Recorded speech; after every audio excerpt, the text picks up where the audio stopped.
Eu sou professora Glória Maria Leitão de Souza, com doutorado em Linguística pela Universidade Federal da Paraíba. Estou aqui para apresentar um resumo do nosso trabalho, concluído e apresentado no ano de 2015, especificamente no final do ano de 2015. Eu vou colocar aqui uns slides para seguir, né, como roteiro para essa exposição do nosso resumo.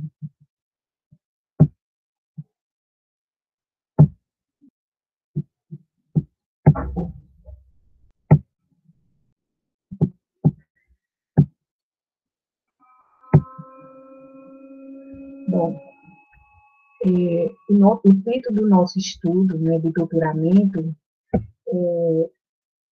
é Cenas de Atenção Conjunta entre Professoras e Crianças em Processo de Aquisição da Linguagem. Né? A minha orientadora, né, foi a professora doutora Mariane Carvalho Bezerra Cavalcante, né, integrante do ProLing, Programa de Pós-Graduação desta universidade. O objetivo geral do nosso estudo foi investigar cenas de atenção conjunta que ocorrem entre professores e crianças em processo de aquisição da linguagem e entre as próprias crianças em um berçário de uma instituição pública de educação infantil. Esse berçário localiza-se na cidade de Campina Grande, Paraíba, Brasil. A estrutura do nosso trabalho é a seguinte: os 2 primeiros capítulos são capítulos teóricos, né, onde no primeiro a gente aborda sobre a aquisição da linguagem, e sobre a linguagem em si, sua aquisição, né, numa perspectiva interacionista, e no segundo a gente traz uma abordagem também teórica sobre os estudos acerca da atenção conjunta. No terceiro, a gente discute a perspectiva metodológica do estudo, né, os caminhos da investigação, e no quarto capítulo a gente apresenta os dados, os achados, as evidências do nosso estudo. Nesse primeiro capítulo teórico, né, que eu já falei para vocês, a gente se respalda em estudos acerca da linguagem, né, desenvolvidos por Vygotsky, por Bakhtin, por Tomazello e por Jerome Brunner, predominantemente, né, dentre outros autores também preocupados com essa temática da linguagem. A tensão conjunta, o segundo capítulo teórico, a gente traz preponderantemente as ideias de Brunner, né, e de Tomazello. No entanto, a definição de cenas de atenção conjunta, né, que a gente persegue e defende no nosso estudo é a de Tomazello. Brunner foi o primeiro a discutir a atenção conjunta, né?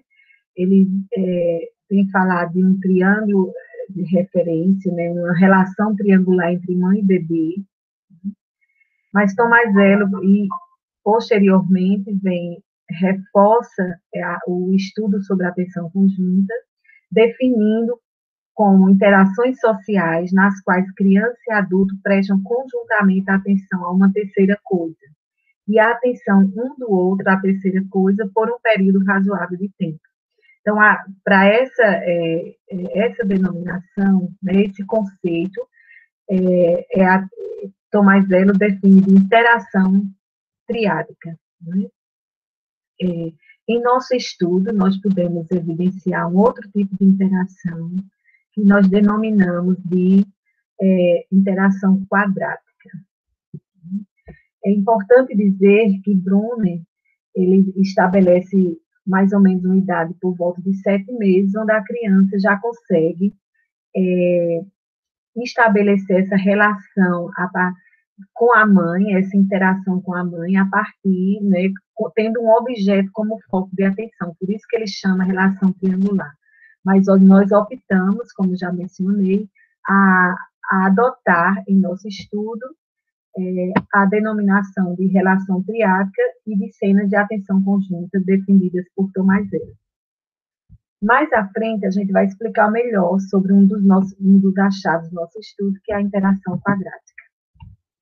E aí nós mostramos o quadro, a figura que caracteriza a definição de Tomazello e os três tipos de atenção conjunta por ele definidos, né, investigados.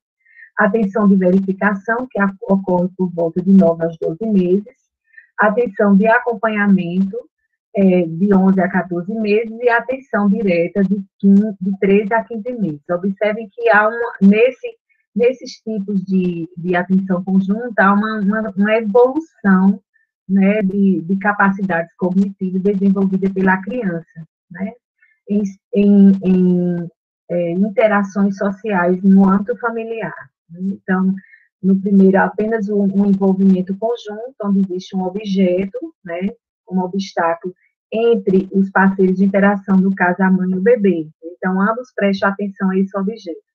No segundo tipo, a criança já consegue direcionar o olhar, né, conhecido como um elemento multimodal da linguagem, da mesma forma que o adulto, por exemplo, aponta um objeto para a criança e estabelece a interação com esse objeto, a criança também faz, imitando o adulto, direcionando o olhar, né? E no terceiro, a criança já utiliza o gesto de apontar como linguagem de referência, né? Ainda nesse segundo capítulo teórico, a gente vai tratar do conceito de intencionalidade, dessa perspectiva para Tomazello, né, e seus colaboradores, uma vez que a intencionalidade para Tomazello é uma condição para o estabelecimento de cenas de atenção conjunta o bebê já por volta dos 9 meses, entre esse bebê e o adulto. Então, ele diz que para que a cena de atenção conjunta ocorra, é preciso que a criança veja o outro parceiro adulto como um agente intencional, né? Então, e que ambos os parceiros entendem ou estão em sintonia com essa intencionalidade, né? Então, é preciso que o bebê perceba, né, como o que o outro, seu parceiro de interação, né, pretende, qual é a sua intenção para que ele possa corresponder. Então, quando ele corresponde, significa, compreende, e aí se estabelece a cena de atenção conjunta. No nosso estudo, a gente conseguiu entender melhor essa captura da intencionalidade do adulto pela criança através de recursos multimodais. Não é fácil entender essa intencionalidade apenas por aspectos visíveis, mas a gente conseguiu, né, através de aspectos multimodais da língua e através de comportamentos sociais da criança. A ideia de significação a gente discute a partir dos estudos de Brunner e elementos multimodais a partir de estudos de McNeil, de Kendall, de Cavalcante, né, de Ávila Nóbrega, Tomazello, enfim, a gente traz esses elementos, o item sobre elementos multimodais já fala, para melhor entender o uso desses elementos pela criança no processo de aquisição da linguagem. E aí, continuando, explicando a ordem de construção do nosso estudo, a gente tem no capítulo 3, a perspectiva metodológica, né, foi um estudo de natureza qualitativa, longitudinal, realizado, como eu já disse anteriormente, numa instituição de educação infantil, envolvendo 16 crianças entre 9 a 30 meses de idade, né? Algumas não chegaram a 30 meses no final da investigação, mas boa parte do grupo, sim.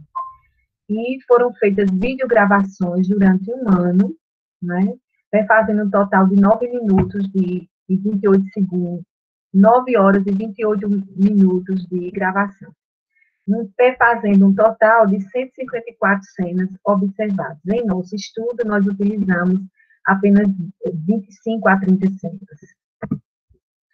No quarto capítulo, que é o capítulo onde a gente evidencia os achados, os dados, né, a gente traz os tipos de interações que foram observadas na nossa investigação, né, durante a coleta de dados, Vamos falar de algumas capacidades cognitivas que nós também observamos, né, além das que já são difundidas na literatura, né, principalmente por Tomás Zelo, e o uso da linguagem em sua multimodalidade. Então, a gente vai discutir o que foi observado desses 3 pontos.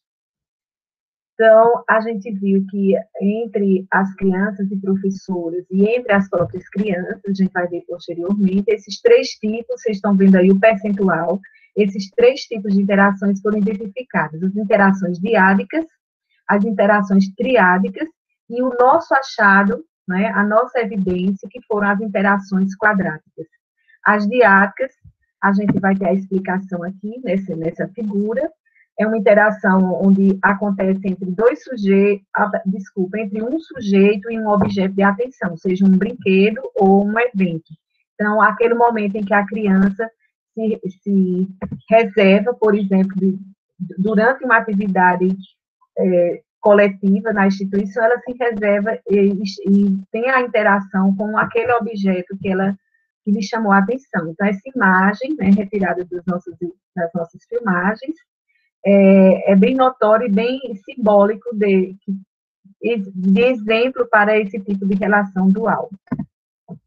A interação triádica, pegando o modelo de Tomás Zelo, a gente adaptou a figura para explicar melhor, né, que é a relação entre um adulto e uma criança, e no nosso caso, um grupo de crianças, né, frente a um objeto de atenção, ou um evento de atenção. Então, as instituições de educação infantil, a gente pode dizer que elas são constitutivas dessas situações de interações sociais de atenção conjunta. Sempre professoras e grupos de crianças estão nessa relação, nessa interação, né, a partir de um objeto que se chama a atenção de ambos os parceiros interativos. Então, aí está a definição de Tomás Zelo, triângulo referencial composto de criança, adulto, objeto ou evento ao qual dão atenção conjuntamente.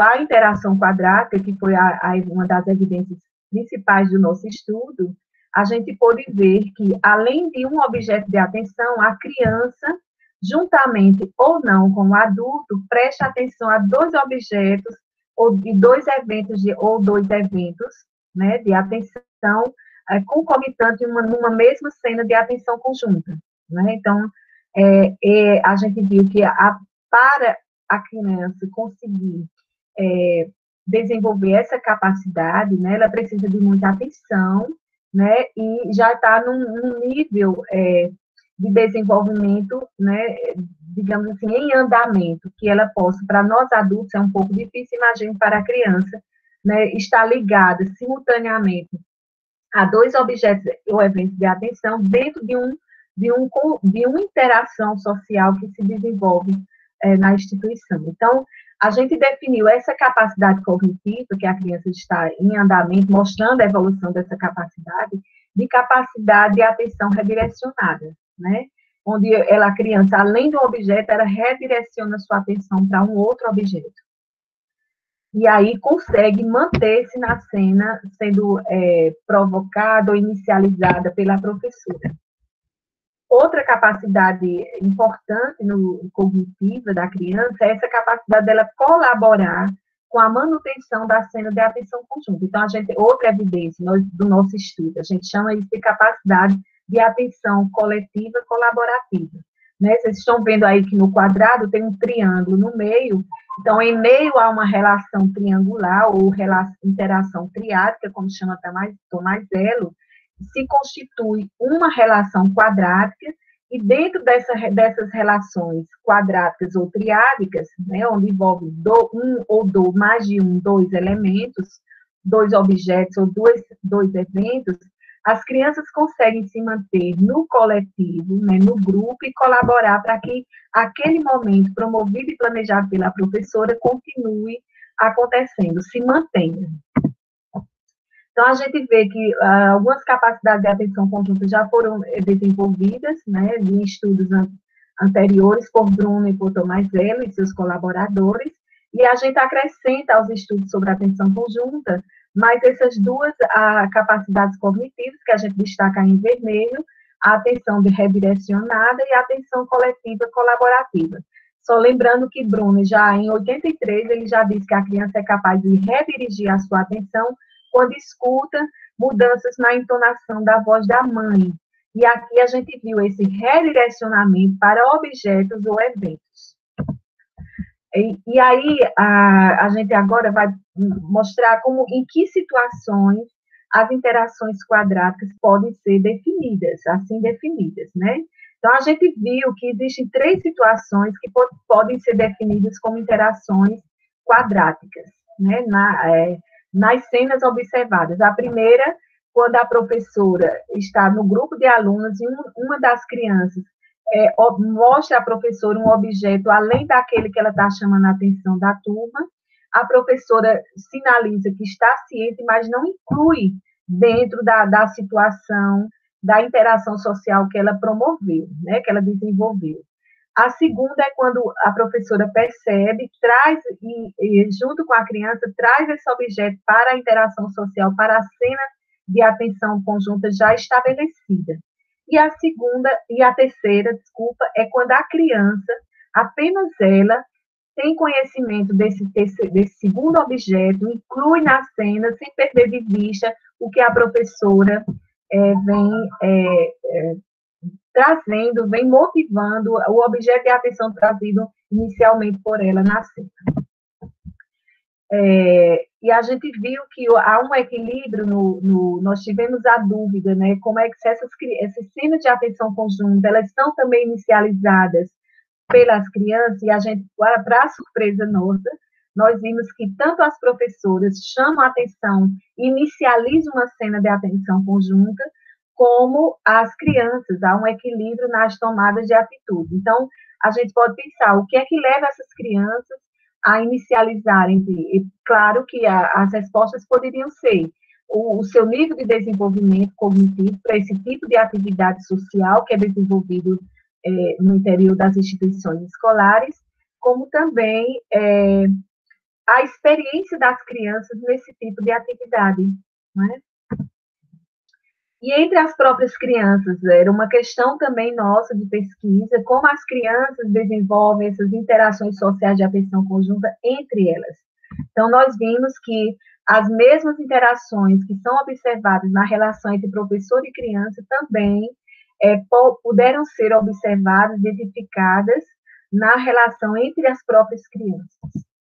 Então, a gente viu aí que são interações sociais semelhantes às que ocorrem com o envolvimento do adulto, ou seja, com o envolvimento da professora. Então, as crianças também compreendem, também reconhecem apresentaram evidência de que reconhece a intenção do seu colega, do seu coetâneo, né? Utilizam elementos multimodais e os 3 tipos de interações aqui discutidas, né?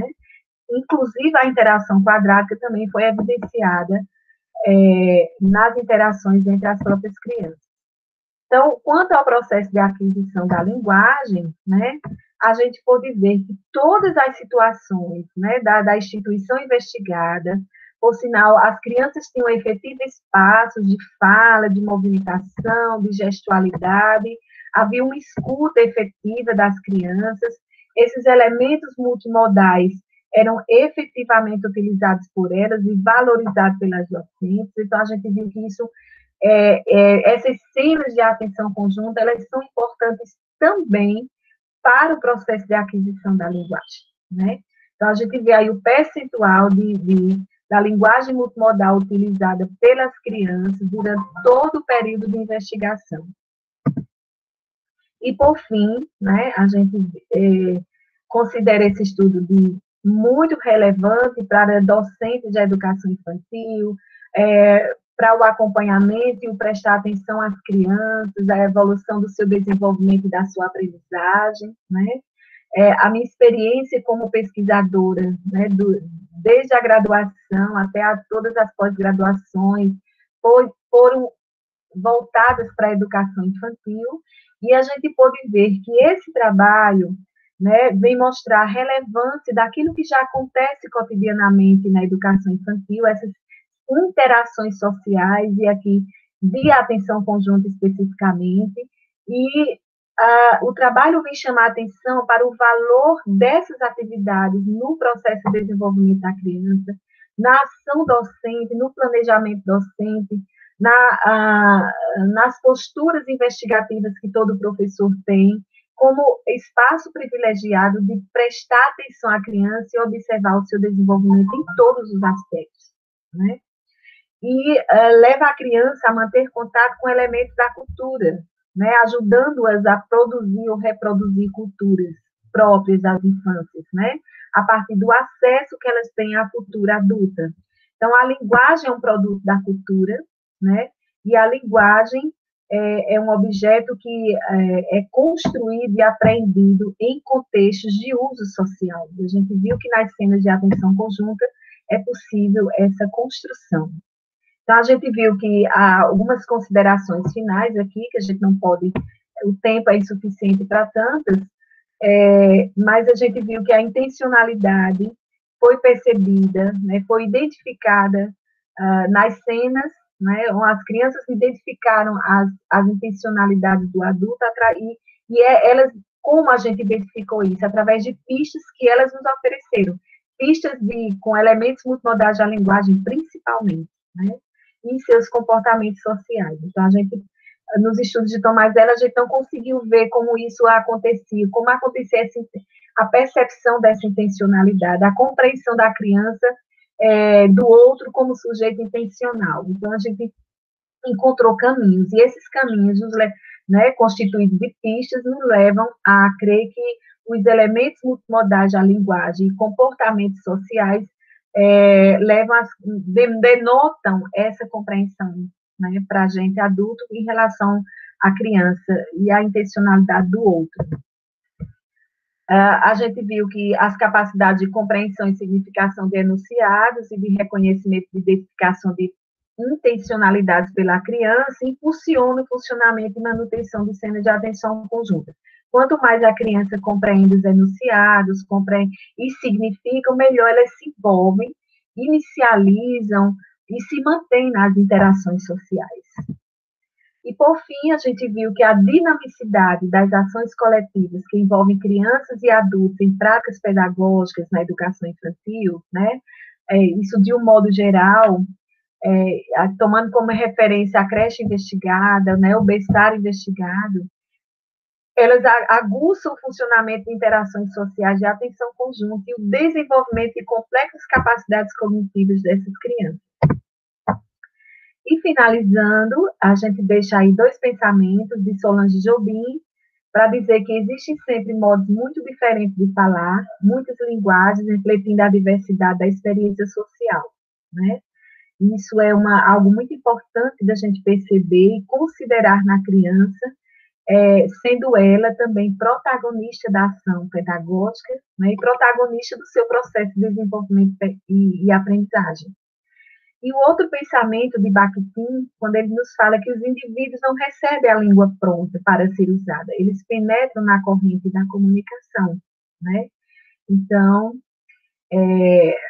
Bakhtin, ele não discute a aquisição da linguagem, mas as suas ideias sobre linguagem, sobre as práticas de enunciação, os usos da linguagem, nos ajudaram muito, né, de sobremaneira, para entender, assim como os outros estudiosos que fundamentaram esse trabalho, para entender como ocorre esse uso, né, que significado as crianças dão e como se dá esse processo aquisicional. Muito obrigada.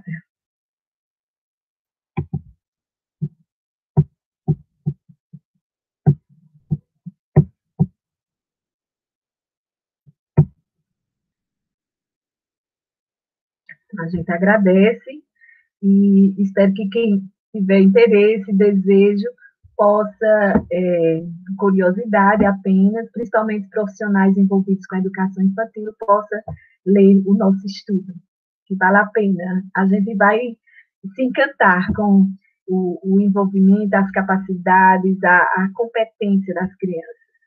Um abraço, muito obrigada.